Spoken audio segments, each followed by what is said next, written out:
Bienvenido a un nuevo contenido de Uninorte Co. No olvides suscribirte a nuestro canal.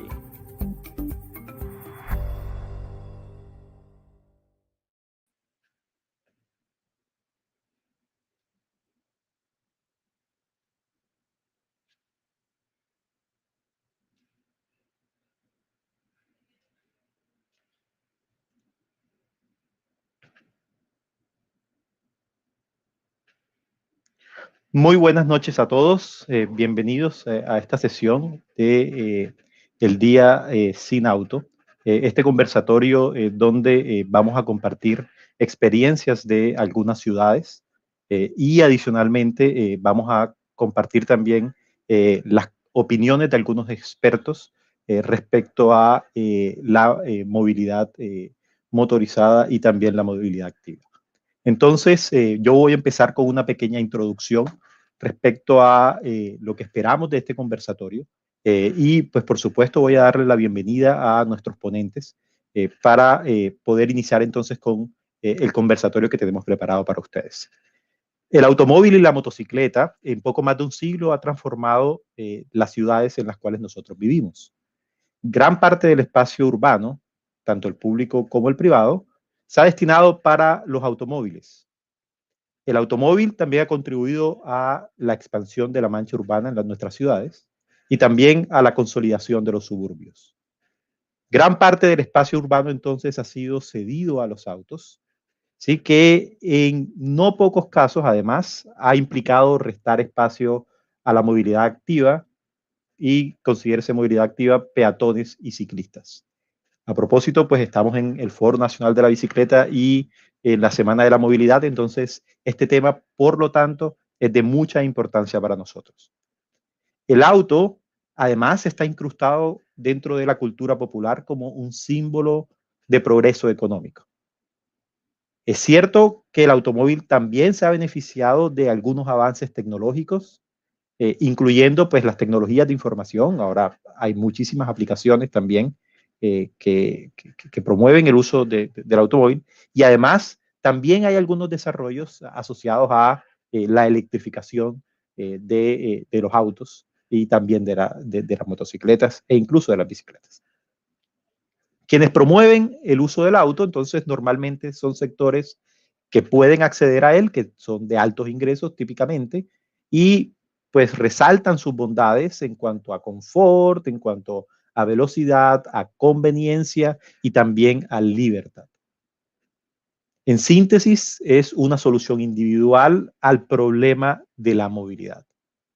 A esto, por supuesto, se contraponen algunas consecuencias, ¿sí? Por el uso indiscriminado e irracional del vehículo particular, que por supuesto nosotros dentro de la literatura llamamos externalidades como la congestión, la contaminación, la siniestralidad vial, el ruido y algunas otras. Todo esto está muy bien documentado en la literatura y nosotros queremos aportar un poco a esta discusión dentro de este conversatorio. Lo cierto entonces es que en las ciudades latinoamericanas durante los últimos 30 años esta tasa de crecimiento del parque automotor ha superado la tasa de crecimiento de la población y por supuesto se han creado o se han promovido muchas más externalidades. Tenemos entonces la pregunta de si es viable tener una ciudad moderna sin tanto uso del transporte o del automóvil privado, ¿sí? O tener menos autos en nuestras vías. Hoy entonces, el septiembre 22, estamos celebrando el Día Mundial sin carro, ¿sí? Y sin moto en algunas partes. Y hay algunas ciudades que de hecho implementan este mecanismo de día sin carro, entonces dejando el vehículo en la casa y solo transportándose en transporte público o por movilidad activa. Esto, pues por supuesto, ha sido una iniciativa para desincentivar el uso irracional del automóvil, ¿sí? Y promover el uso de transporte público y modos no motorizados. Esta política ya lleva varios años, pues para visibilizar un poco más espacio para la gente, menos uso de los vehículos y tenemos ya muchas ciudades más, incluso en Colombia, sumadas a esta iniciativa. En Colombia en particular, ciudades como Bogotá lo implementa desde el año 2000, Villavicencio tiene varios días al año que implementa esta medida, ¿sí? Medellín, Pasto, Pereira, Montería, Santa Marta, son ejemplos de la acogida de esta medida. El Día Sin Carro entonces promueve el uso del transporte público y los modos activos, como hemos mencionado, ¿sí? Y esto, pues por supuesto, está motivado por la congestión que nosotros experimentamos cada vez más creciente en nuestras ciudades y algunas consideraciones ambientales. Estas medidas y estas, como que iniciativas no han estado tampoco exentas de críticas, ¿sí? Por parte de ciertos sectores pro auto o incluso de ciertos sectores académicos que no ven de pronto con muy buenos ojos los resultados que se pueden obtener de esta medida. Entonces, para ello nosotros decidimos crear este espacio de reflexión ciudadana, ¿sí? Sobre entonces este tema importante de la movilidad urbana y la construcción de ciudades. En este momento, nosotros entonces tenemos una parrilla de expertos en el tema que nos van a acompañar a partir entonces de experiencias, ¿sí? Desde sus investigaciones y desde sus cargos para compartir esto del Día Sin Carro. Tendremos entonces un espacio de aproximadamente un poco más de 1 hora para compartir entonces estas experiencias y por ello quisiera como empezar a presentar nuestros panelistas. ¿Sí? Dentro de las personas que nos acompañan en este momento se encuentra el profesor Víctor Cantillo, quien es profesor titular de la Universidad del Norte de Barranquilla. También nos acompaña Álvaro Rodríguez, que es profesor a tiempo completo de la Universidad de los Andes, ¿sí?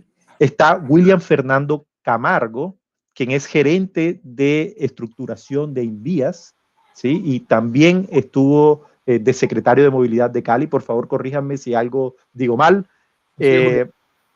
Muchas gracias, William. Y adicionalmente está con nosotros Álvaro Guillermo Villota Gómez, que es secretario de Tránsito de la ciudad de Pasto, ¿sí? Como ven, tenemos un pool de expositores de lujo, ¿sí? Y esperamos que de hecho se nos vayan sumando de pronto algunos más a lo largo de nuestra conversación. Y la idea entonces, que como quisiera iniciar, es tratar de contarles un poco cómo va a ser la metodología de este panel, ¿sí? Así es. Entonces, lo que vamos a hacer entonces es, primero voy a entregarle la palabra, ¿sí? A el secretario de Tránsito de la ciudad de Pasto, a Álvaro Guillermo Villota Gómez. Él nos va a explicar un poco en qué consiste esta medida en la ciudad de Pasto, ¿sí? Y nos va a presentar cómo la implementan y seguramente algunos resultados asociados a ella. Luego voy a ir cediendo la palabra al resto de expositores y a medida que se nos vayan sumando los otros expositores que esperamos que lleguen en el transcurso de esta presentación, pues por supuesto los vamos a ir sumando, los vamos a ir presentando y les vamos a ir dando la palabra. El tema es que quiero que esto sea como un conversatorio muy relajado. De hecho, acá tengo mi vasito de agua acá al lado para conversar entre nosotros, ¿sí? Sobre esta medida y compartir experiencias desde la parte pública, desde la academia y por supuesto pues vamos a estar atentos y prestos a recibir participación de parte de las personas que están en sus casas viéndonos y puedan interactuar con nosotros. Entonces, sin más preámbulos, voy a cederle la palabra a Álvaro Villota para que nos cuente un poco de la experiencia de Pasto. Álvaro. Bueno, muchas gracias, Julián Arellano, un cordial saludo para usted, un cordial saludo para todas las personas que hoy participan de esta charla, de este conversatorio, como usted lo decía, para disertar un poco sobre el uso del automóvil en las diferentes ciudades, fundamentalmente en Pasto, que venimos realizando unos ejercicios importantes sobre el uso del vehículo particular, el día sin carro especialmente y el día sin moto. Y hoy sobre todo que se celebra el Día Sin Vehículo Particular en el mundo entero.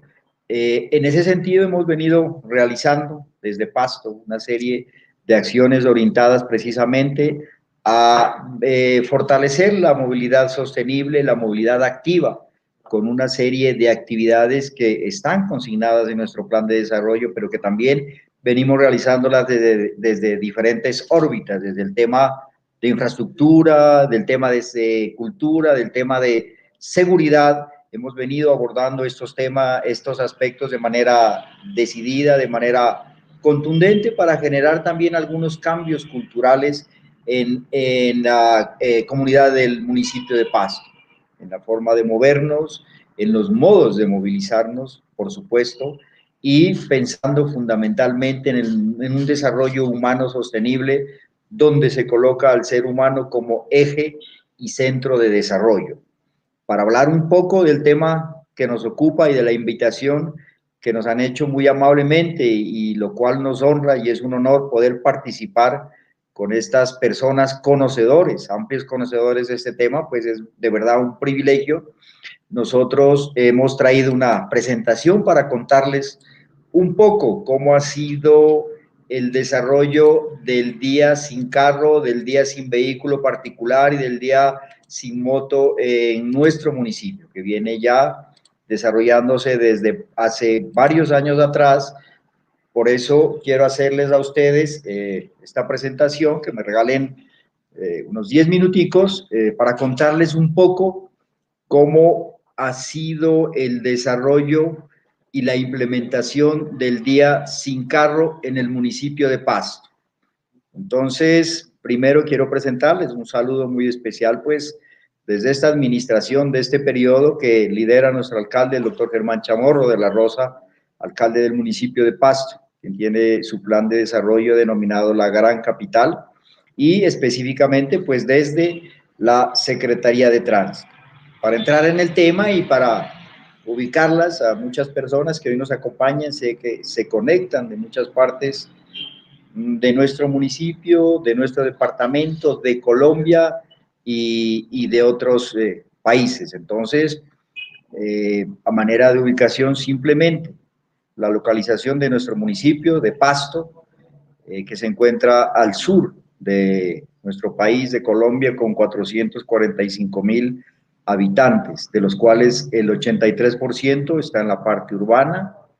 Hay una tasa de crecimiento del 1,22% anual. Posee nuestro municipio en su parte urbana 12 comunas, los cuales contienen 415 barrios, y en el sector rural está distribuido en 17 corregimientos.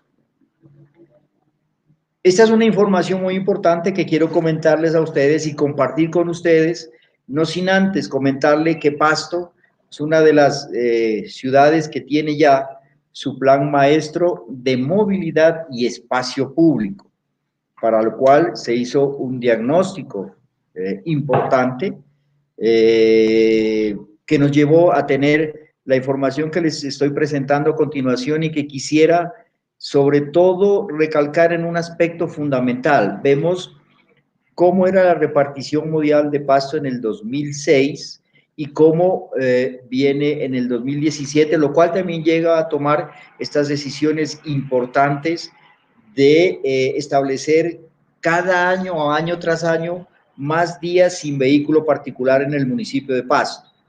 En el 2006 hay una situación bastante importante y que llama mucho la atención. Por ejemplo, la situación en el modo de movilizarse a través de la motocicleta, a través de la moto.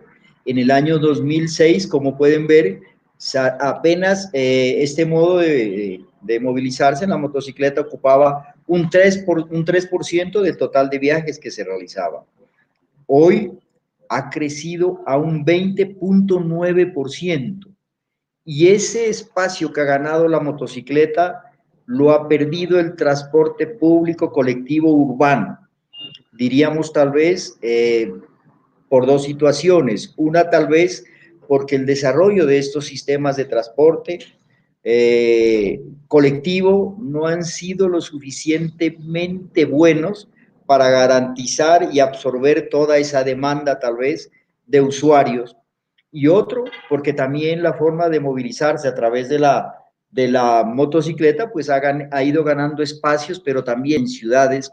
Yo creo que algunos secretarios que hoy nos acompañan viven el mismo fenómeno que vive Pasto, que es el fenómeno de la ilegalidad y la informalidad que se realiza a través de la motocicleta, es decir, vehículos tipo motocicleta que son destinados para prestar un servicio de transporte público para el cual no están autorizados y que le han ganado un espacio importante al transporte público colectivo urbano. Entonces vemos como de un 31% que tenía el transporte público colectivo urbano en el 2006, en Pasto eso se reduce al año 2017 y el comportamiento en estos 2 últimos años ha sido similar, se reduce al 17%.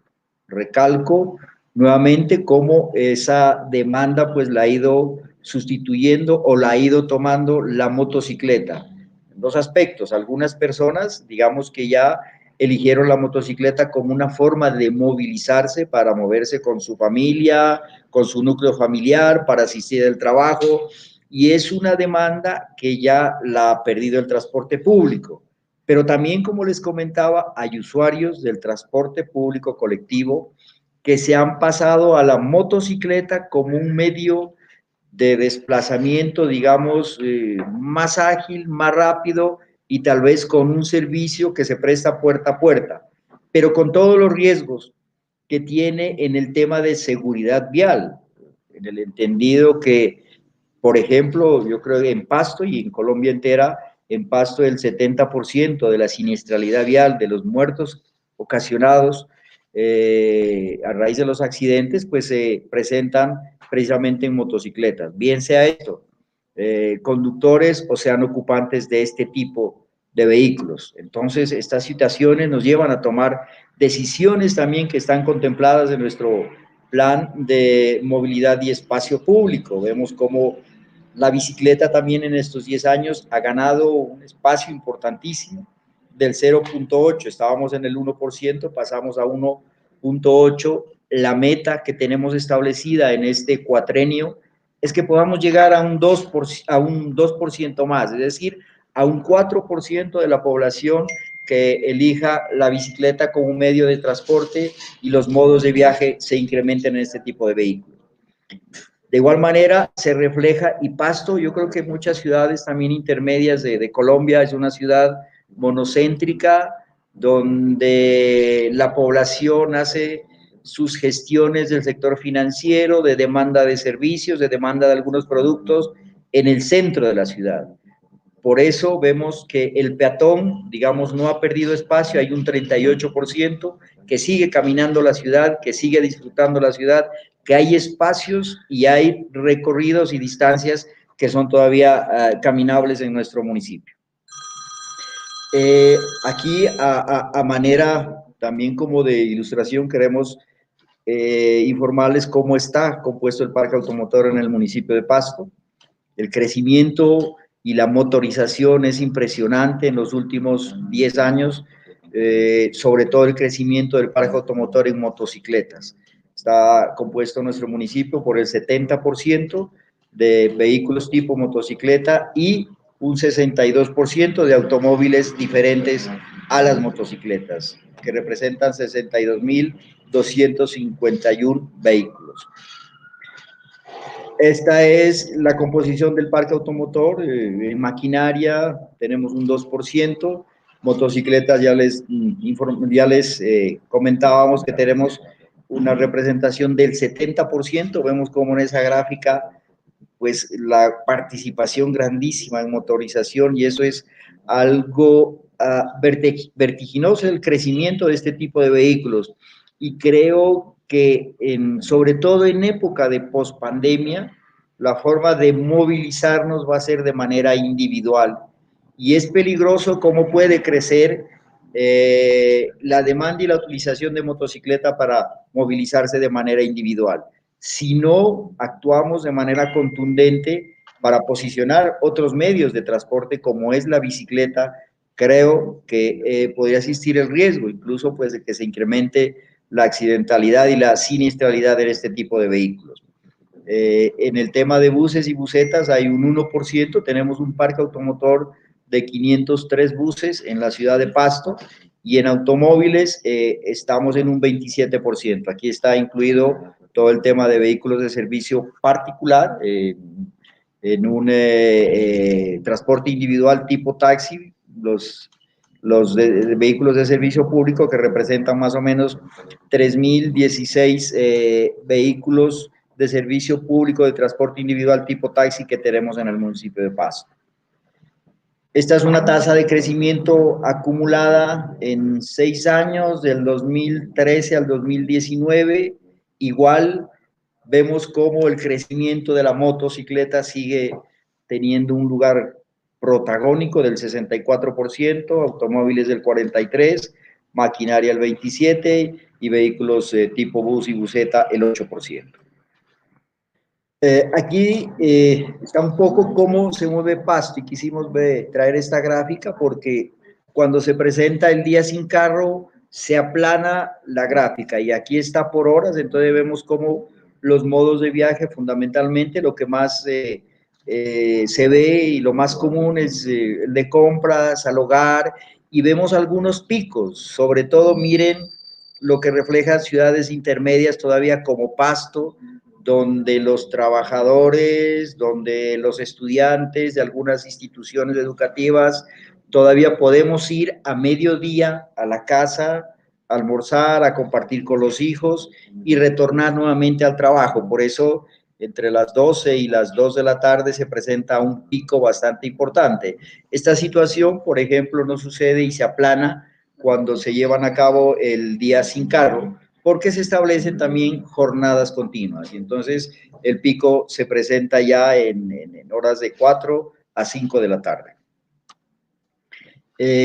Pues ya esos son algunos breves preámbulos y una presentación del estado, digamos, de la movilidad y de la situación que se presenta en el municipio de Pasto sobre el parque automotor.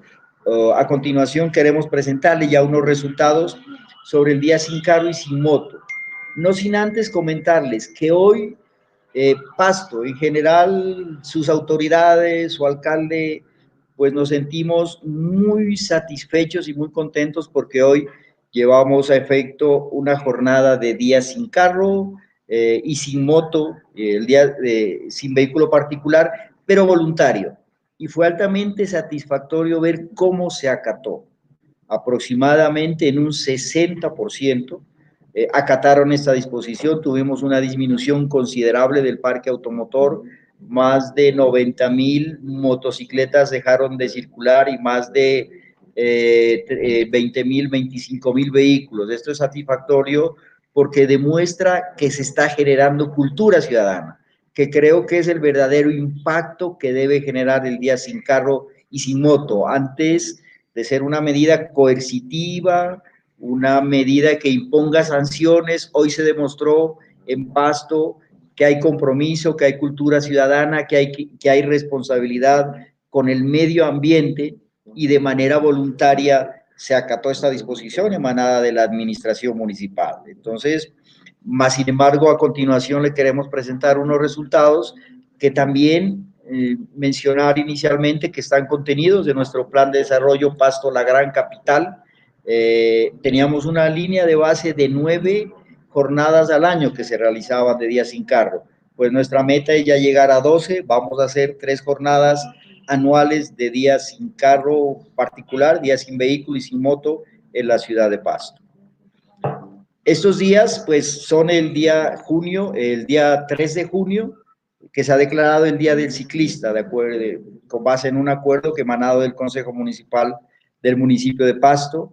De igual manera, un día sin carro, que es en la Semana de Movilidad, por obvias razones, pues el día 3 de junio no hubo el día sin vehículo particular, por todo este aislamiento preventivo obligatorio, por la presencia, pues, del COVID-19, pero sí pudimos hacer hoy en la Semana de Movilidad, hoy 22 de septiembre, el día voluntario sin vehículo particular, como les comentaba, con excelentes resultados. Y tenemos otro día importantísimo en Pasto, que es el 28 de diciembre. El 28 de diciembre en Pasto teníamos una nociva costumbre de echarnos agua. Se abrían hidrantes, había un desperdicio inmenso de agua, una costumbre que viene desde 1936 aproximadamente, donde todos los ciudadanos del municipio salíamos a echarnos agua, a abrir hidrantes, en fin, un desperdicio de agua impresionante, atentando contra el medio ambiente. Bajo una estrategia que venimos trabajando hace varios años atrás, el día 28 de diciembre también se establece en Pasto una actividad que se denomina el bicicarnaval, que es un paseo que se hace en bicicleta, pero además se declara un día sin cargo, institucionalizado ya. Todos los 28 de diciembre en Pasto es día sin carro y sin moto, para que la gente pueda disfrutar de estos espacios de recreación, de deporte, de compartir y de esparcimiento, y sobre todo de disfrute con la familia, donde pueden ver, pues hay disfraces, la gente viste su bicicleta, la gente se disfraza a ella, hay concursos individuales, hay concursos colectivos, tenemos invitados especialísimos también, hemos tenido invitados como por ejemplo Georgina Ruiz Sandoval, la Goga, más conocida como la Goga, que ha estado en el bicicarnaval, ha estado Santiago Botero, hemos tenido pues figuras también de la televisión en general, pero sobre todo personas que saben también de ciclismo. El último evento del bicicarnaval que se realizó el 28 de diciembre tuvo la asistencia de más de 25,000 personas en Pasto. Nos tomamos en un recorrido de 19 kilómetros la ciudad de Pasto en bicicleta. Es algo espectacular. Los invito a todos ustedes a que en este año ojalá podamos realizar nuestro bicicarnaval. Quedan cordialmente invitados. De lo contrario, lo estaremos haciendo de manera virtual. Aquí algunos aforos de lo que ha sido el día sin carro y sin moto. Hay una disminución en promedio del 85% en circulación de motocicletas. Aquí tenemos algunos aforos que se hicieron el último día del 2019, en septiembre, que se hizo el 26 de septiembre, que se hizo el último día sin carro, donde se hicieron unos aforos entre 8 a 9 de la mañana con los resultados que estamos presentando ahí, por ejemplo, en la calle, en algunos puntos estratégicos, calle 18 con carrera 28, de 196 motos que circulaban, se disminuye a 14, en otros puntos de la ciudad de 184 a 27, y así se puede demostrar los resultados pues favorables con esa disminución importantísima del 85% de circulación en motocicletas. Aquí ese 15% puede estar representado en algunas excepciones que contemplan los decretos que están para medios de comunicación, para autoridades, para el sector salud, entre otras, y que pues pueden circular en esos días de prohibición. Aquí un impacto grandísimo pues también que es el tema ambiental, el tema medioambiental, que en la gráfica podemos ver en la línea azul punteada como el 26 de septiembre, el día sin carro, pues a pesar de que Pasto tiene un aire muy limpio, digamos, en estos días se disminuye el material particulado y la presencia de material particulado en el aire. Entonces yo creo que es importantísimo también ese impacto que tiene fundamentalmente en el ambiente, que es por lo cual, y en el aire, por lo cual pues realizamos estos días sin carro. De igual manera, miren, hay un incremento también en el transporte público colectivo. En el último día sin carro se incrementó de 67.509 del 24 de septiembre a 100.943, con un incremento del 35% en el nivel de ocupación de los vehículos de transporte público colectivo, nuestro sistema estratégico de transporte público colectivo. También en los accidentes de tránsito. En esta fecha hubo una disminución del 50% en accidentes de tránsito. Tenemos registros de otros días realizados en otros años donde incluso la disminución es del 100%. hay registros de 0 accidentes de tránsito cuando se lleva a cabo un día sin vehículo particular. Pero también aquí hay algo bien importante, no está dentro de las gráficas, pero disminuyen notoriamente los hechos delictivos. No quiero estigmatizar a la población que conduce motocicleta, pero aquí se camufla mucha población para cometer actos delictivos y en este día, de acuerdo a indicadores de seguridad de la policía, hay una disminución de más del 80% en hechos delictivos que se causan en este tipo de vehículos o por la circulación de este tipo de vehículos. Pues para yo creo que he tomado mucho tiempo, quiero cerrar ahí. Venimos realizando una serie de acciones. Esta es una red cicloinfraestructura que tenemos en Pasto, disgregada, discontinua. Entonces, hay proyectos importantes de articular una cicloinfraestructura adecuada para que las personas también dejen de utilizar el vehículo particular, dejar de construir vías para el vehículo, construir más vías para el peatón, construir más vías para el ciclista, fomentar mucho la movilidad activa y la movilidad sostenible, pensando siempre en los actores más vulnerables.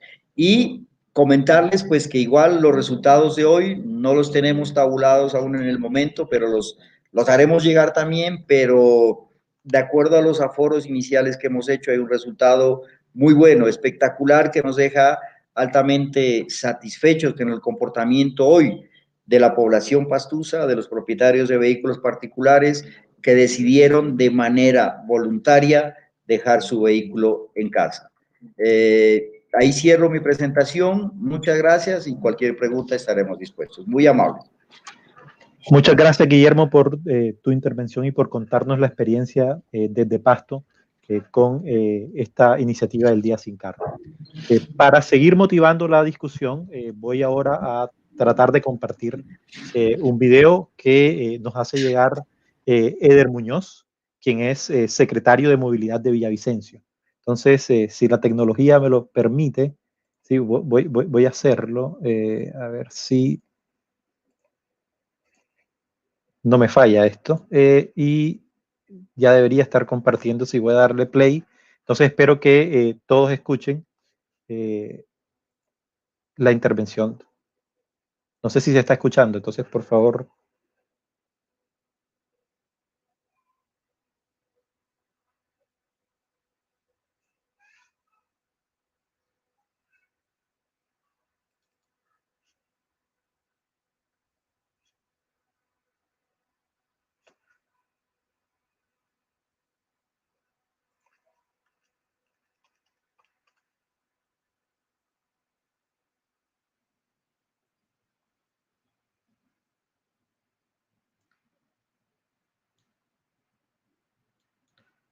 No, yo creo que parece que no podemos pasar el video que nos envió Eder, lastimosamente, porque aquí tenemos problemas de técnicos.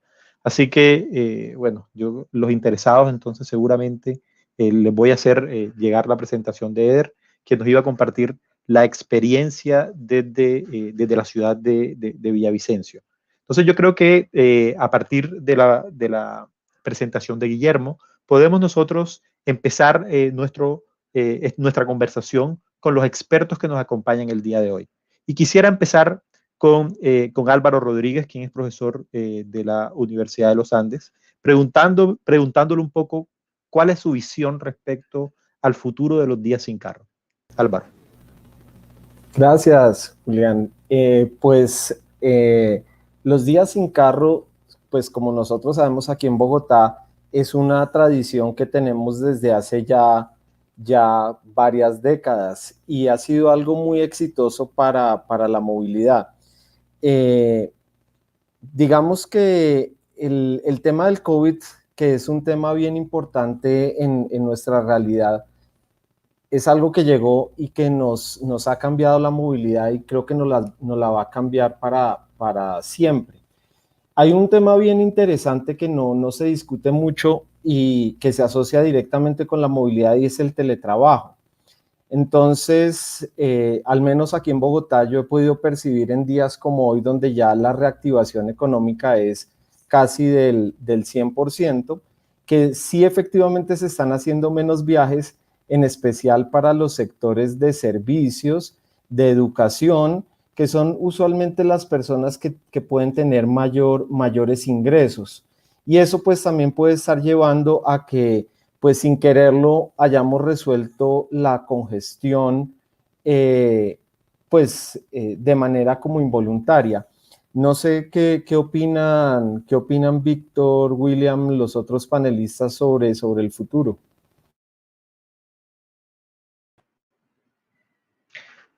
Víctor, ¿quisieras agregar algo, William? La discusión está abierta, ¿no? La discusión está abierta y hay varios aspectos relevantes. Y yo primero quiero referir un poco a la pregunta original de lo que es el día sin carro, o sea, mi opinión un poco sobre lo que es el... Y luego también, ¿qué pienso yo que va a ocurrir durante los próximos años, considerando la coyuntura especial en la que nos encontramos? Lo cierto es que yo visualizo el día sin carro más como un espacio de reflexión. Es decir, es obvio que si nosotros durante algún día sacamos los vehículos de circulación, vamos a ver una mejora sustancial en muchos indicadores. Se va a disminuir los niveles de contaminación, así que cualquier medición va a indicar que en efecto bajaron los niveles de gases que generan polución. También vamos a escuchar que durante esos días se reducen los niveles de congestión, aumenta la utilización del transporte público. Pero pensemos un poco más allá, ¿no? ¿Para qué nos sirve todo esto? Porque tenemos 1, 2, 3 días sin carro y 360 y tantos días en los cuales pues retornamos a la normalidad de tener vehículos todos los días. Lo cierto es que es un espacio para nosotros pensar que, en efecto, una ciudad puede seguirse manteniendo y la gente puede seguir moviendo aunque no se tenga el vehículo particular. Pero no podemos tampoco perder de vista que el automóvil, el uso del vehículo, también tiene asociado unos ciertos beneficios.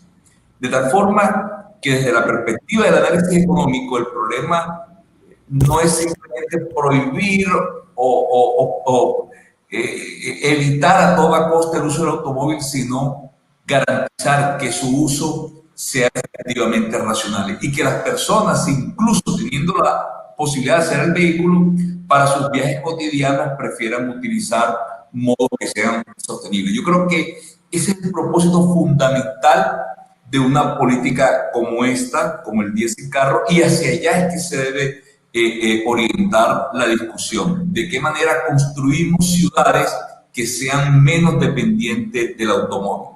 ¿Y de qué manera además recuperamos el espacio urbano que hoy el automóvil ocupa para otros modos de transporte? Ya referido a la discusión que ha generado Alba sobre lo que ha significado la pandemia, sin duda ha tenido un efecto significativo en algo que los expertos desde hace rato estamos planteando, y es cómo disminuir los viajes y la presión de la demanda. De alguna manera, el COVID se ha traducido en una política de reducción de la demanda, sin que ello haya significado en muchos casos que la gente haya dejado de hacer sus actividades. Simplemente desplazamientos que no eran absolutamente indispensables se han dejado de hacer. Nosotros continuamos trabajando, continuamos haciendo nuestras labores cotidianas, los que podemos hacerlo desde la casa, evitando que se efectúen viajes. Y yo creo que en gran medida hemos descubierto que el vehículo no es tan indispensable como muchos lo creían.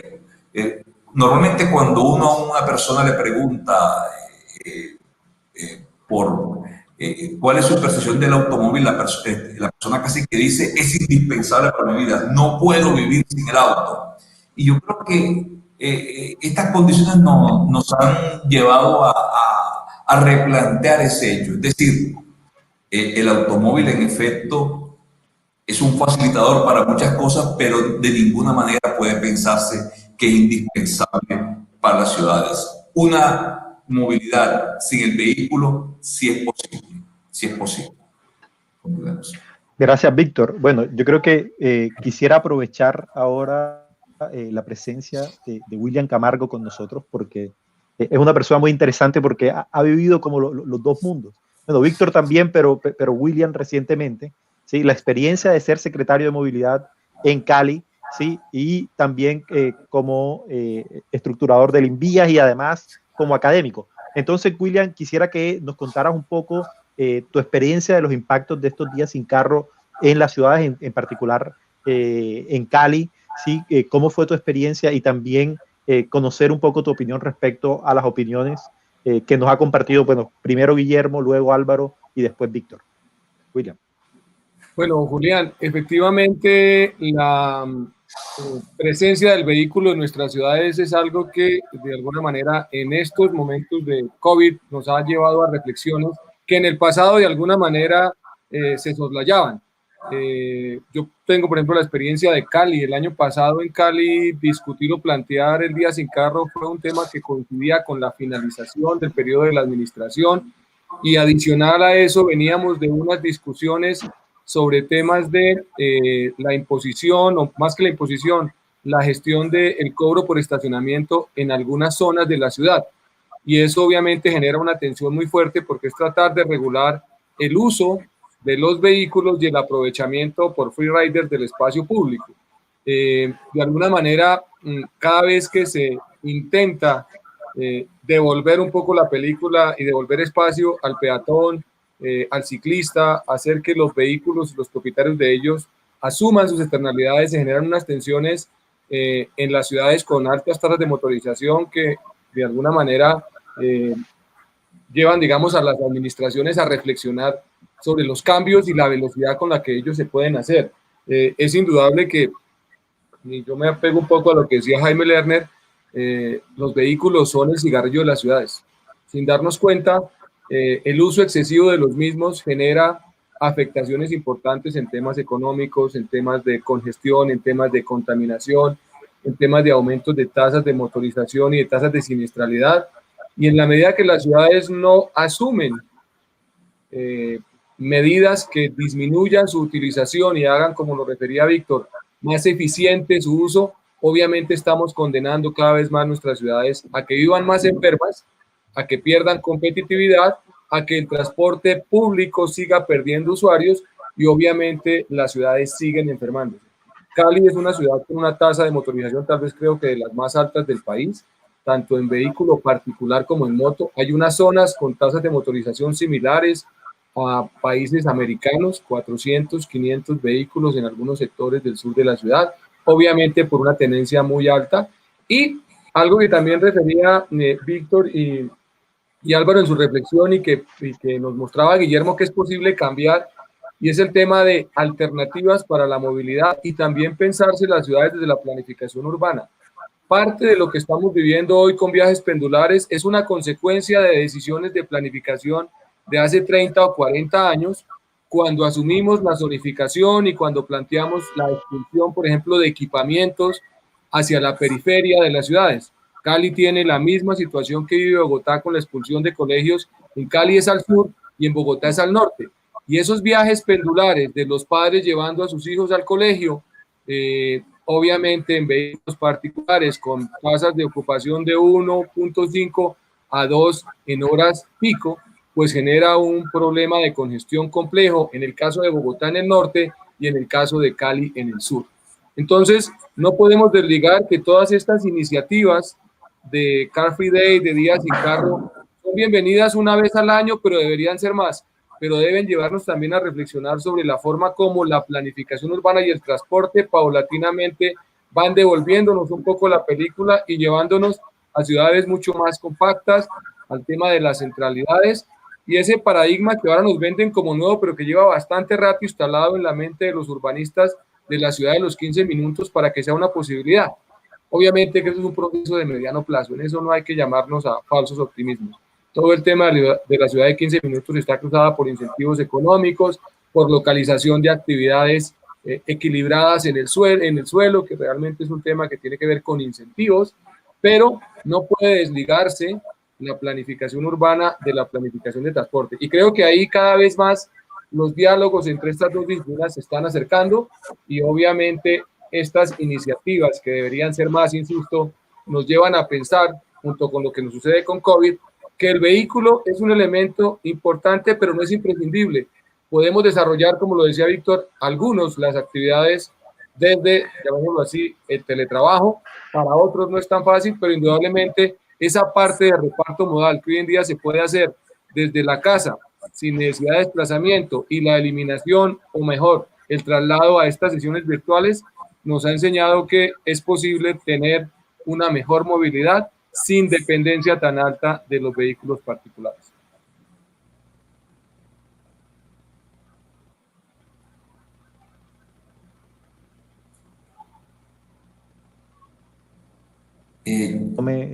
Julián, yo y colega, yo quisiera llevar una reflexión un poco, ¿no? Porque finalmente la discusión se centra en cómo gestionar la demanda, ¿no? Medidas apropiadas para gestionar la demanda y lograr un uso más eficiente de las diferentes alternativas de movilidad, priorizando, claro está, el transporte público, los modos activos, y de alguna manera los modos individuales en particular, motorizados individuales en particular, la motocicleta y el automóvil, tratar de racionalizar su uso. Pero lo cierto es que en Colombia nos ha costado muchísimo también la aplicación de instrumentos económicos para tal propósito. O sea, nos ha costado muchísimo. De hecho, la primera medida que se nos ocurrió fue la de racionamiento según el número de la placa, el pico y placa, que lleva más de 20 y tantos años, que finalmente ha sido una medida que no ha solucionado los problemas, ha incentivado el crecimiento, pero que además, desde mi perspectiva, tiene un gran problema, y es que es muy difícil de desmontar.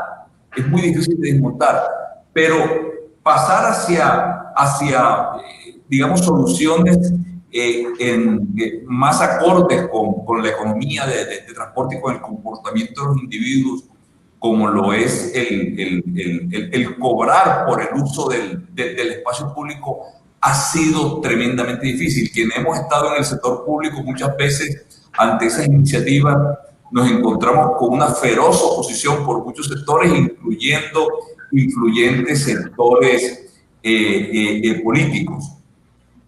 La pregunta que también yo quiero lanzar al panel de expertos que me acompañan para iniciar esa discusión es, bueno, ¿y cuáles son las alternativas que tenemos para, más allá de estas jornadas pedagógicas, para efectivamente incentivar un apropiado comportamiento de los usuarios de automóvil, de tal manera que podamos gestionar la demanda en forma más efectiva? Entonces, y además, ¿de qué forma podemos llegar nosotros a la gente en general para que entienda y para que conozca el alcance y los beneficios que medidas como esta puedan tener? Me refiero yo específicamente a la tarificación vial o a los cobros por uso del espacio, por estacionar, medidas de mercado que también nos faciliten la gestión de la demanda de transporte. Sí, Víctor, yo quisiera darle la palabra, de hecho, a Guillermo Villota, que nos acompaña, ¿sí? Para que trate de responder un poco la pregunta que acabas de lanzar, ¿sí? Desde el punto de vista de la experiencia de Pasto, y también cómo se pudiera para las otras ciudades que quizás nos están viendo en este momento, ¿sí? Trasladar la experiencia de Pasto, ¿sí? Cuáles son esas lecciones aprendidas desde Pasto que pudieran trasladarse a otras ciudades, cómo pudiera esto migrar hacia medidas definitivas de gestión de la demanda. ¿Sí? De hecho, también para ligarlo con una pregunta del público que veo que nos hace Juan Camilo Agudelo, que si el día sin carro podría tomarse como paños de agua tibia ante las pocas capacidades de implementación de medidas eficientes de control y gestión de la demanda. Entonces quisiera preguntarte respecto a eso, para ver, Guillermo, ¿qué opinas al respecto y qué pudieran ser las lecciones pues, para las otras ciudades? Sí, mira, muchas gracias. Digamos, veía algo y quiero retomar un poco lo que decía Víctor, es algo muy concreto, muy práctico, efectivamente. Un día sin carro en cualquier ciudad, pues va a impactar directamente los indicadores de contaminación, de ocupación del transporte público colectivo, pues subirá la disminución tal vez de hechos delictivos, la contaminación, por supuesto. De hecho, lo que perseguimos es que esos indicadores mejoren en un día, por lo menos al año. Hoy tenemos 3 días en Pasto que hacen que estos indicadores mejoren. Pero yo creo que la verdadera lección que nos debe dejar esto es en el tema cultural, en el tema de cambio cultural y en el tema de conciencia ciudadana. Yo decía hoy un poco cómo hoy pudimos ser testigos de eso, porque quisimos hacer un día sin vehículo particular voluntario. La verdad, no esperábamos los resultados que hoy se presentaron con una disminución considerable de circulación de vehículos particulares en las vías públicas en las vías del municipio de Pasto y en general en todas las arterias viales.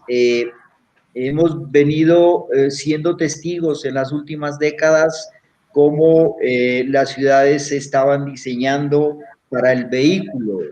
Entre más crecía el parque automotor, entonces el ordenamiento territorial estaba orientado a generar más vías, más espacios, a hacer más anchas las vías para que haya mayor ocupación de vehículos. Pero hoy los requerimientos son otros. Hoy los requerimientos van orientados ya a generar una mejor movilidad y más seguridad a los actores más vulnerables de la movilidad. La pirámide de la movilidad pues ha invertido y entonces hoy lo fundamental es el peatón, es el ciclista, los actores más vulnerables, y es hacia allá donde estamos trabajando. También copiando experiencias exitosas. Yo creo que el caso que viene realizando Bogotá es muy exitoso en el diseño de cicloinfraestructuras, espacios adecuados para carriles, para bicicletas. Pasto, por ejemplo, no cuenta con una infraestructura vial para poder hacer una verdadera adecuación de una buena cicloinfraestructura segregada que permita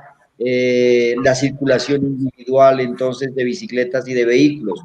Hoy tenemos que construir en algunas vías de la ciudad carriles compartidos donde circula pues la bicicleta y el vehículo. Pero la experiencia que hemos venido implementando en Pasto pues desde hace varias décadas atrás nos han enseñado hoy precisamente, y qué importante hoy este espacio compartir con ustedes, que lo fundamental en esto es generar conciencia, cultura ciudadana, generar solidaridad y generar compromiso con la ciudad. Yo creo que de eso es una lección aprendida hoy y que esperamos que se replique. Todos ustedes lo decían hoy, estamos en un momento coyuntural y preciso, digamos, post-COVID, a raíz de la presencia pues, de este COVID-19, donde la forma de movilizarnos debe cambiar, donde debemos dejar el vehículo particular en casa, donde debemos utilizar el transporte público, donde debemos utilizar otros medios de transporte y de movernos, otros modos para movilizarnos.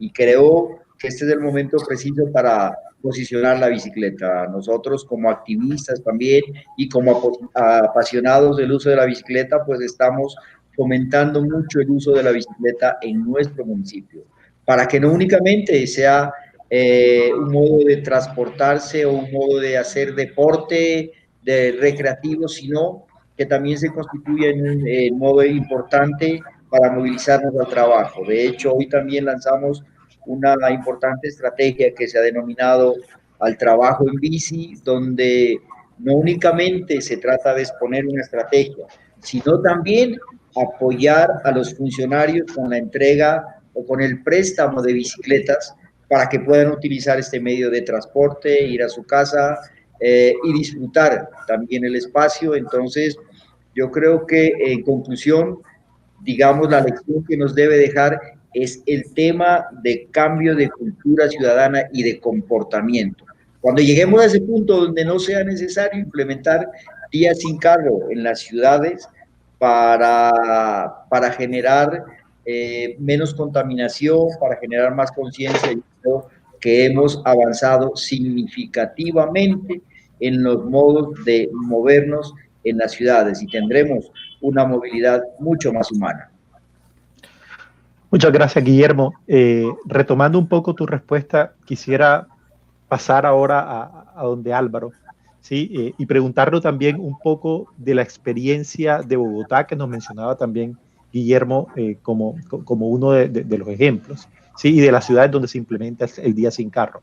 Entiendo, Álvaro, que participaste recientemente en una investigación, ¿sí? Donde justo se evaluaba el comportamiento de las personas y cómo influencian ciertas variables en el comportamiento de las personas durante el día sin carro. Entonces yo creo que sería ideal de pronto este espacio para que pudieras compartirnos un poco los resultados principales o esos takeaways de ese trabajo que pudieran de pronto nutrir un poco la conversación que nosotros estamos teniendo. Álvaro. Gracias, Julián. Efectivamente, nosotros hicimos una encuesta bastante poderosa en el sentido de que le preguntamos a la gente unos meses antes qué modo de transporte usaba y después del día sin carro le preguntamos a qué modo cambió para el día sin carro. Y lo bonito fue ver que hubo un aumento de 8 puntos porcentuales de 50 a 58% de los viajes en transporte público. En bicicleta aumentó 10 puntos porcentuales de 12 a 22. Esto es para datos de la Universidad de los Andes. Y el carro, una de las cosas que nos llamó mucho la atención es que obviamente bajó de 28 a 6, no bajó a 0. Y una de las cosas que nosotros pues nos preguntábamos era ¿por qué razón si hay una restricción desde las 5:30 hasta las 7:30 de la noche o algo así, igual hay gente que puede todavía salir en el carro? Y entonces, pues por medio de unos modelos bastante avanzados y la encuesta incluía algunas preguntas de personalidad, encontramos que hay un grupo de personas que son dependientes del carro, que su personalidad es pro carro y que les gusta usar el carro, y estas personas así les toque madrugar a las 4:30 y salir después de las 7:30 de la noche, incluso en el día sin carro, van a utilizar el automóvil. Sin embargo, también hemos encontrado cosas muy interesantes. La misma gente del transporte público se baja a usar la bicicleta, algunos que, no sé, caminan, deciden probar usar la bicicleta también. Entonces hay una cantidad de movimientos que tienen una cosa muy importante y es lograr que las personas experimenten o tengan la experiencia de utilizar otro modo de transporte y dejar un poco el hábito de un lado y que empiecen a experimentar. Montar bicicleta, se dan cuenta que no es una cosa que al final llega uno, mejor dicho, sudando y destruido, sino que es una cosa que puede hacerse, o la gente también pierde, o los mitos sobre el transporte público se caen porque lo experimenta ese día. Entonces es como muy bien decía el secretario Villota, es una fiesta de la movilidad donde pues se invita a las personas a hacer una reflexión sobre cómo nos movemos todos los días. Gracias, Álvaro. Voy a continuar ahora con una pregunta que de hecho viene del público, viene de Manuel Ortiz, y se la voy a transferir a William, dado que William estaba comentándonos por allí que Cali tenía una tasa de automotor súper grande. Así que le voy a contar un poco qué es lo que nos dice Manuel, ¿sí? Y nos pregunta Manuel específicamente cómo lidiar también con ese incremento en la tasa de motocicletas en nuestras ciudades. ¿sí? Y particularmente en Cali, ¿cómo fue la experiencia, William? Entonces, quisiera que nos contaras un poco cómo también a partir de estos experimentos de día sin carro, ¿sí? Y sin moto, también nosotros pudiéramos eventualmente tratar de abordar esta problemática que no solo seguramente es de Cali, sino también en muchas otras ciudades un poco más intermedias también tienen este crecimiento acelerado de la motocicleta y las externalidades asociadas a ellas. Así que yo creo que vale o es muy valioso para esta discusión de pronto conocer tu punto de vista, y si algún otro miembro del panel también quiere intervenir en esta respuesta, pues por supuesto bienvenido después de William. William. Bueno, Julián, muchas gracias. Digamos que el tema de motocicletas tiene varios impactos en términos de lo que sucede en los territorios, pero también tiene algunas ventajas. En la práctica, en Cali teníamos una tasa de motorización bastante alta, un tema asociado también a la prestación del servicio de informal en este tipo de vehículos, pero también hay un tema que hay que entenderlo, y es que la oferta de transporte en este tipo de modos surge cuando no hay respuesta eficiente desde el Estado, desde la provisión de lo público, para garantizar un acceso a un transporte eficiente, de calidad y que sea costeable por los ciudadanos. Este es un círculo vicioso, ¿sí? Es un círculo que se alimenta un poco de las debilidades que a veces desde la provisión del servicio tenemos, y digamos que en Cali se han implementado, digamos, diferentes aspectos para poder controlar, por un lado, los impactos de siniestralidad. La motocicleta, obviamente, y los motociclistas son usuarios vulnerables que además generan riesgo en la operación de la circulación vial para otros actores, y allí lo que teníamos era un ejercicio bastante riguroso de control de documentación, de control de circulación en periodos nocturnos, y adicionalmente en los fines de semana también se ha venido implementando una restricción para circulación de motocicletas con un solo, digamos, ocupante, desde las más o menos 12 de la noche, 10, 11 de la noche a 5 de la mañana, todos los fines de semana.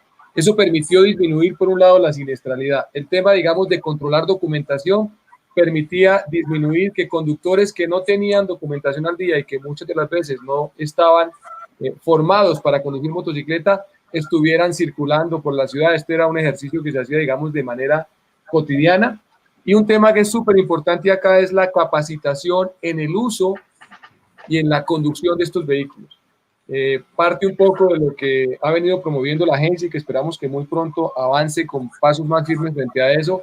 Es un tema que obligue, por ejemplo, a que la capacitación y la obtención de la licencia se entregue o se dé luego de que se pueda verificar un curso de maniobra de los conductores respecto a estos vehículos y respecto también a los automóviles.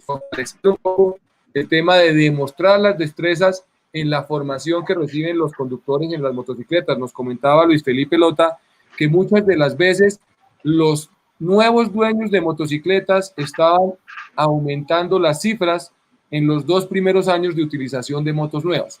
Y a eso hay que sumarle un elemento en el que el Estado también tiene una responsabilidad y que esperamos que muy pronto tome acción el legislativo. Y es que el subsidio de transporte podría destinarse a financiar sistemas de transporte masivo que se entregue más bien para ese tipo de utilización y no que sea entregado en metálico como sucede hoy en día, porque dado que está destinado para menos de 2 salarios mínimos, es de alguna manera financiar el pago de la motocicleta y genera, digamos, una distorsión, por un lado, en el mercado, pero también un incentivo perverso que está afectando a estos usuarios y también al resto de la red vial. Digamos que el tema motocicleta es una tarea que tenemos ni siquiera como ciudad ni como Estado, es un problema mundial.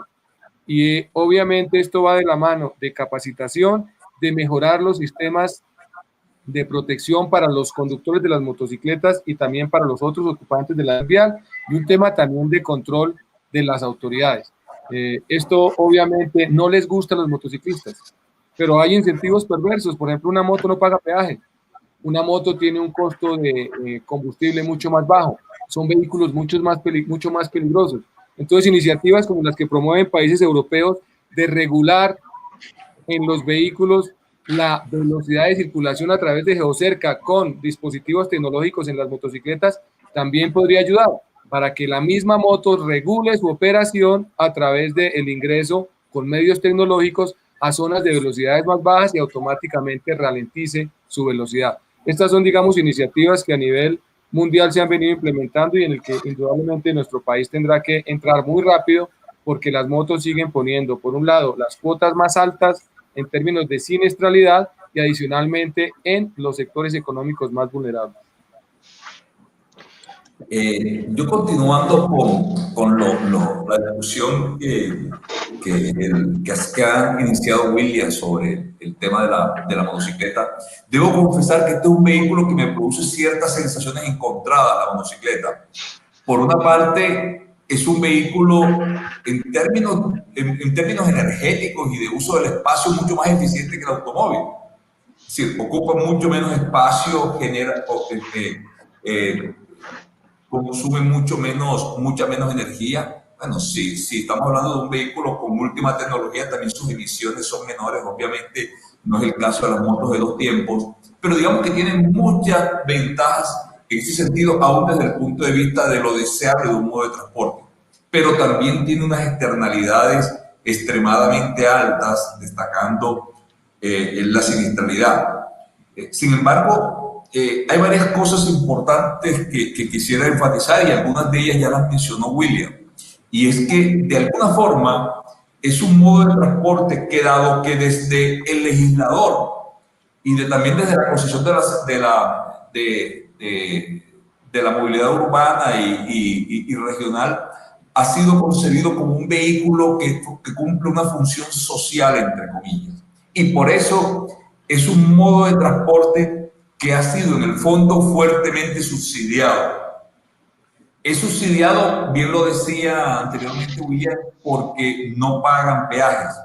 Es subsidiado porque las motocicletas de menos de 125 centímetros cúbicos, que son más del 95% del parque, no paga impuestos que paga cualquier vehículo. Es subsidiado porque el valor del SOA es inferior al costo real que tienen sobre el sistema, o sea, de alguna manera es subsidiado por los vehículos particulares. Obviamente, cuando uno subsidia un bien o servicio, está incentivando su uso, de manera que no es raro que por ello el uso de la motocicleta. Yo creo que nuevamente hay que corregir esas distorsiones, hay que cobrarle el costo real que a la sociedad generan ese tipo de vehículos. Sé que políticamente no es sencillo y de hecho cuando se ha planteado ir en esta línea ha habido una oposición feroz por algunos sectores, no solamente usuarios de la motocicleta, también ciertos sectores políticos que ven en los motocicletas un gran nicho electoral. Entonces hay que empezar por corregir esas distorsiones de unos incentivos, en este caso subsidios, a un medio de transporte que genera fuertes externalidades. Es decir, estamos aplicando la economía al revés. En vez de cobrar externalidades, subsidiar y por tanto favorecer aún más un modo de transporte que genera así enormes efectos concomitantes, externalidades al conjunto de la sociedad. Pero también yo quiero ir en otra línea, ¿no? E iniciar una nueva línea de discusión. ¿Qué tenemos que hacer para que cada vez más los días comunes y corrientes se parezcan al día sin carro? ¿Qué hacer para eso? Porque bien se ha dicho, bueno, son 3 días, quisiera que fueran mucho más, pero que los días cada vez se parezcan más al día sin carro. Y yo creo que aquí ya viene una discusión en torno a cómo estamos imaginando y cómo estamos construyendo y concibiendo nuestras ciudades. El espacio urbano, tanto público como privado, que le hemos dedicado al automóvil es monstruoso. O sea, pensemos todos los metros cuadrados de espacio urbano que destinamos a estacionamiento en zona pública y en zona privada, más el que destinamos en las calles. Y no contento con eso, además, los automóviles suelen invadir el espacio que corresponde a peatones y a otros usuarios para su propio uso. Es decir, a pesar de que le hemos destinado enorme espacio al automóvil, él es tan glotón que también se apodera de espacios que le ocurren a otros. Yo creo que desde la forma como planificamos el uso del espacio urbano, hablemos por ejemplo del espacio público, tenemos que empezar al revés de la forma como lo distribuimos. Tradicionalmente lo que hemos hecho es, primero que nada, definir, por ejemplo, al plantear una sección transversal de una vía en un espacio urbano, lo primero que hacemos es definir el número de carriles, ojalá el máximo posible ya para automóviles, y luego lo que quede para los demás. Yo creo que hay que pensar al revés. Yo creo que hay que primero definir el espacio para los peatones, para los ciclistas y lo que quede para los automóviles. Y además también ciertos paradigmas, como esto de tener carriles de 3,65. Bueno, y William, que está en el INVIA, sabe que ese 365 que dejo de una traducción de los 12 pies norteamericanos, que está hasta en la ley 105, y que si bien está planteado originalmente para carreteras, mucho lo han adoptado también para el contexto urbano. Entonces estamos construyendo carriles extremadamente altos, extremadamente anchos, cuando con 3 metros perfectamente podemos tener un canal de circulación, y además eso favorecería velocidades más bajas. Es un mecanismo también de control del tránsito. En síntesis, creo que hay que empezar también a repensar las ciudades, repensar los espacios urbanos y destinar primero el espacio para los modos que queremos priorizar y lo que quede para los automóviles, y no como actualmente estamos haciendo, que primero definimos y planteamos lo que es el espacio para los vehículos en detrimento de lo que podemos dejar a los modos activos. Gracias, Víctor. Yo creo que es una muy interesante discusión. Yo quisiera opinar algo en ese sentido del uso de la motocicleta, si me lo permites, con lo que decían ustedes. Con todo gusto, vale. Yo veo aquí algo, digamos, que se viene muy preocupante, y sobre todo si pensamos en la forma de movilizarnos a futuro y de repensar la movilidad. Hoy les comentaba cómo en este post-COVID pues se va a posesionar la forma de movilizarnos de manera individual y obedeciendo a todos los protocolos de bioseguridad. Y corremos un alto riesgo de que esa forma de movilizarnos sea individualmente, sea precisamente en motocicleta, incrementando la siniestralidad. Por eso hoy lo que hablaba William, yo creo que ahí hay unos efectos perversos también en esos subsidios que se están generando, que están incrementando la adquisición de este tipo de vehículos, y de hecho lo estamos viviendo los organismos de tránsito, donde para nosotros pues favorable que matriculen este tipo de vehículos por los ingresos que genera, pero los efectos que está generando en el sistema y en la siniestralidad vial, de verdad que son preocupantes. Yo creo que se debe endurecer la normatividad para la movilización de este tipo de vehículos. Ciudades intermedias estamos viviendo un verdadero caos por el nivel de informalidad y de legalidad que se presenta a través de la prestación de un servicio público para el cual no están autorizados este tipo de vehículos, a pesar de las normas de restricción que tenemos actualmente. Por ejemplo, en Pasto tenemos una restricción en un anillo vehicular de prohibición de parrillero, la prohibición de parrillero hombre, prohibición por restricción de pico y placa, son 3 prohibiciones, pero a pesar de eso, la capacidad operativa de respuesta de los organismos de control y regulación es insuficiente para controlar esta desbordada de informalidad y de ilegalidad que se presenta a través de este tipo de vehículos. Y corremos el riesgo grande, además de que se incremente la siniestralidad y las muertes causadas por accidentes de tránsito en este tipo de vehículos. Es preocupante cómo ya estamos llegando a casi un 70% pues, del total de muertos que se causan a raíz de personas que se movilizan en estos vehículos. Entonces, yo sí creo que es necesario endurecer mucho la legislación, la normatividad, que nos dé muchos más dientes y muchas más herramientas a los organismos de tránsito para también poder combatir. Tenemos una normatividad con respecto a la legalidad en estos vehículos que fue expedida en el 2008 y que supuestamente era para un año y que hemos venido defendiéndonos con ese tipo de decretos. Entonces, yo veo que hay que endurecer mucho más desde parte del mismo gobierno todas las medidas para nosotros poder aplicarlo a los organismos de tránsito y poder controlar también. Claro está que también este tipo de demandas que se ha ido a estos vehículos se debe en cierta medida a las ineficiencias que se han presentado en el transporte público colectivo, el escaso desarrollo de los sistemas estratégicos de transporte público y más aún hoy en las condiciones que estamos viviendo. Se ha podido evidenciar cómo los ingresos que están generando no alcanzan a cubrir los costos de operación del transporte público colectivo, poniéndolos en grandes riesgos, y con la informalidad que se presenta pues de las motocicletas se incrementa de estos riesgos de que puedan ser efectivos estos sistemas estratégicos de transporte público en Colombia. Bueno, muchas gracias por esta interesante discusión. Yo creo que quisiera como retomar algo de lo que todos han comentado por allí.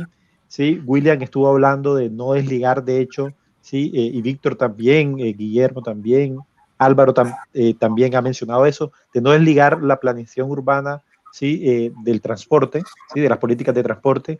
¿Sí?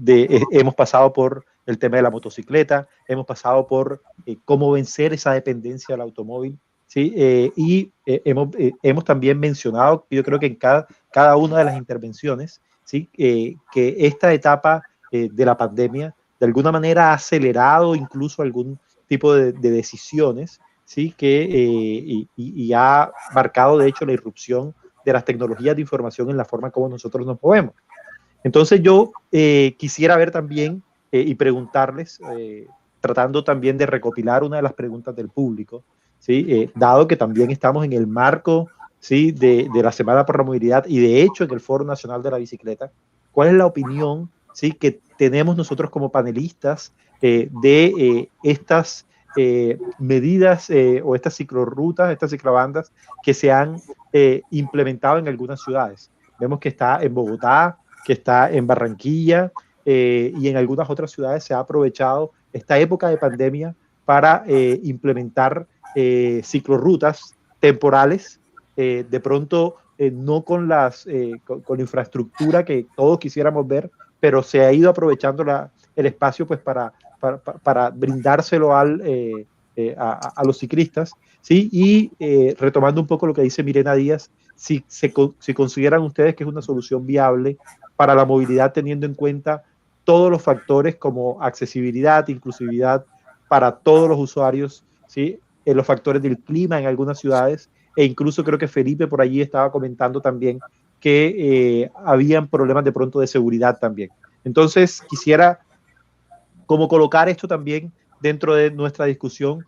Ya nos quedan unos últimos minutos, unos 10 últimos minutos como para poder hablar y tratar de enmarcar dentro del Foro Nacional de la Bicicleta, pues que estamos también dentro de esto. Qué bien hablar también de la bicicleta. Entonces, no sé si empezamos con la experiencia de Bogotá. Álvaro, contigo, yo creo que pudiera ser quien empiece con esta discusión.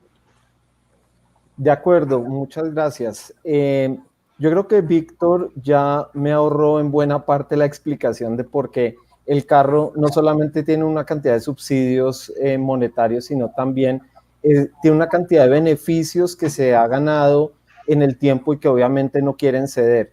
En la discusión de las ciclobandas o los ciclocarriles temporales que se volvieron permanentes en la icónica carrera séptima de Bogotá, los usuarios del carro decían, pero es que yo pago impuestos y el ciclista no, entonces yo tengo derecho a usar las vías. Un poquito heredado de esta idea de Estados Unidos, donde las interestatales, las autopistas, se hacían con la plata de los impuestos de la gasolina, y de ahí venía un poquito como este discurso heredado de Estados Unidos, pero acá no funciona así. Es como si alguien que pagara impuestos predial tuviera más derecho a usar la calle o algo así. Realmente la gente no entiende que esos impuestos que pagan de hecho son insuficientes para cubrir todos los daños en accidentes, en contaminación y todas las externalidades que causa pues este vehículo tan ineficiente y tan contaminante como es el carro. Entonces, con respecto a las ciclobandas, hay mucha gente que dice, eso es una improvisación, eso fue una cosa chambona, y no, yo preferiría verlo por otro lado. Al menos en la carrera séptima en Bogotá hay una demanda gigantesca de ciclistas. En ciertas horas del día, en hora punta, lo que hemos podido ver es que hay más de 800 ciclistas. Tener 800 ciclistas en una hora es un valor gigantesco. Y creo que uno de los errores más grandes que cometen las ciudades a veces es tratar de hacer estas ciclobandas cuando la demanda no es muy alta.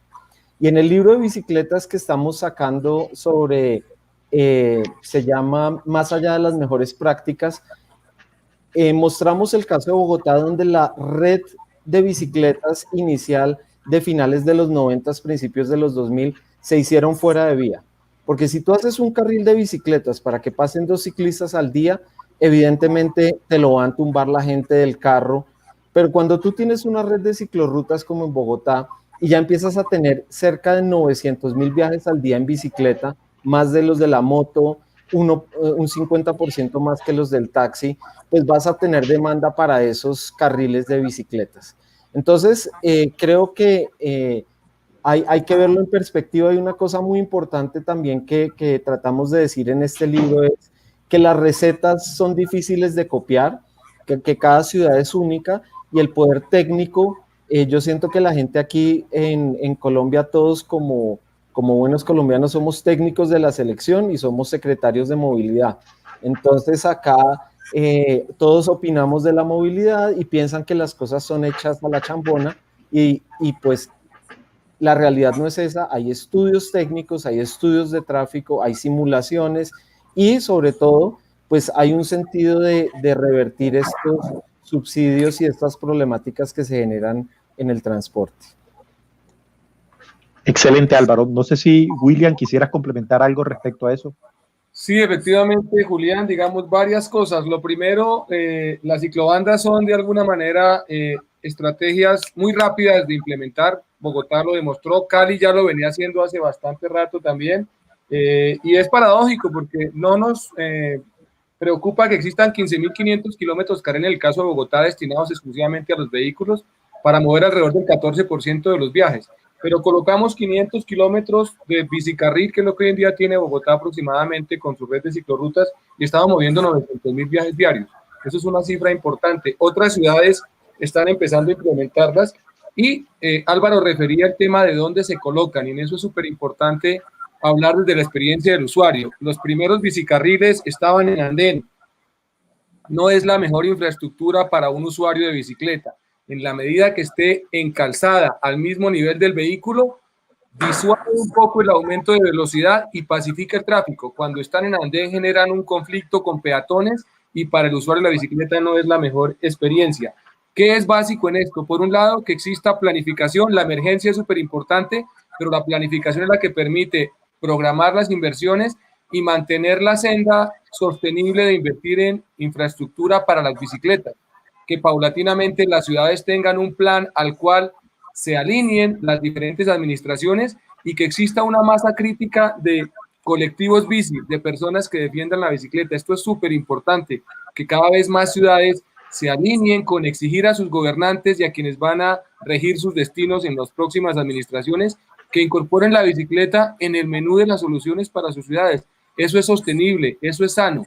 Eso es road diet, que al final termina siendo road driver, porque en la medida que damos espacio para las bicicletas, bajamos usuarios para que la utilicen y mejoramos indicadores de salud, disminuimos la velocidad en las ciudades, generamos una alternativa sostenible e indudablemente promovemos unas ciudades más saludables. Bueno, yo creo que estamos, nos quedan 2 minutos de transmisión, así que no sé si muy rápidamente Víctor quisiera dar como un mensaje final, ¿sí? Respecto a esta discusión, y Guillermo también. Entonces, por favor, 30 segundos, Víctor, 30 segundos, Guillermo, como para ya cerrar entonces con nuestra discusión. Bueno, yo voy a aprovechar el minuto que me voy a tomar para dos. Primero, sin duda, en el caso de las ciclobandas es una forma de regresar un espacio a la bicicleta, darle un espacio que necesitaba. Es una solución que permitió implementarse en corto tiempo, pero que también tiene que en el largo plazo generarse las inversiones necesarias para adecuarlas de forma tal que efectivamente mejoren la movilidad y la seguridad de quienes utilizan las bicicletas. Entonces, hay que continuar con esta política para que tengamos una verdadera red extensa que permita conectar diferentes orígenes y destinos. Y el otro mensaje con el cual yo quisiera cerrar mi intervención es que la pregunta es cómo podemos soñar con que muchos más días sean como el día sin carro. Y eso solo se logra si efectivamente las políticas públicas y la inversión y la manera como concebimos las ciudades se orientan a favorecer los modos de transporte sostenible. No hay otra manera y así tienen que entenderlo las instancias políticas. Pensar en una ciudad orientada para el automóvil es pensar en la ciudad del pasado. Esa no es la ciudad del futuro. La ciudad moderna no es la ciudad de grandes autopistas. La ciudad moderna es la ciudad de la gente. De acuerdo.